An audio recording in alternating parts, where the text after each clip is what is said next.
This is Cucumber. She is our Burmese python here at the Reptile Zoo. She was a donation. We've had her for about 4 months.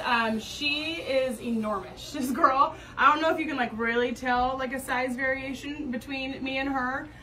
She is crazy. Look at my hand. I have like not very small hands. She's huge. She's about 25 years old, which is pretty old for a Burmese python.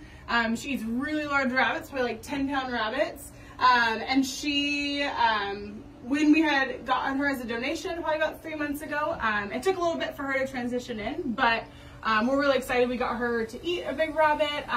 We had to excite her with a rat as well. It was all kinds of stuff, but we figured it out, and we're super excited that she's fully transitioned in, and we're happy to have her here. She is about 19 feet, I believe, and 250 pounds. She may be the largest one, big Burmese python. She is just, I can't even explain how girthy she is. Like, it's incredible. I've been here for a very, very, very long time, as you guys know, and she's one of the biggest ones I've seen. She's, I mean, you can see my like thigh next to her, twice the size. She's huge. These guys are the 3rd largest snake.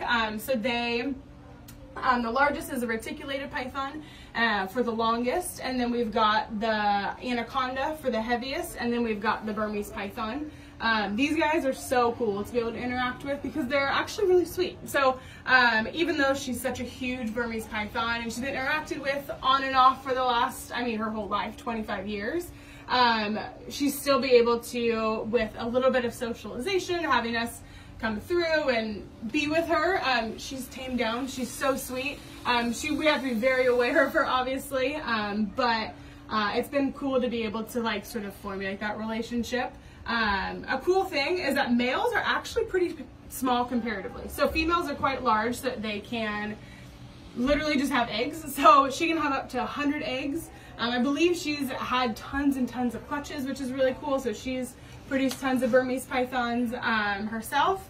But she is a very large one. It'd be interesting to see how many eggs she could produce. But males will be around 10 feet or so, something like that. And then they'll tap out at about probably 100 pounds, and even then that's like a good sized one.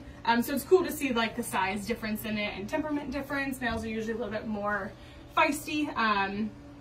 All around, like I was saying, they're pretty docile to begin with. If you just keep on interacting with them, they're super sweet.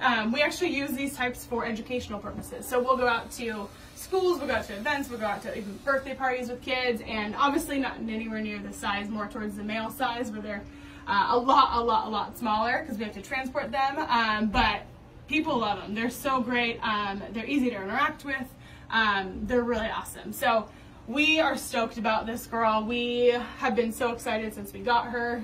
Like I said, she was a little bit transitioning in, a little bit weird, but we're overly excited that she's going to go into blue. She's going to shed nicely. She loves her cage. You can't see it, but there's like a big water area right behind her for her to be able to relax in.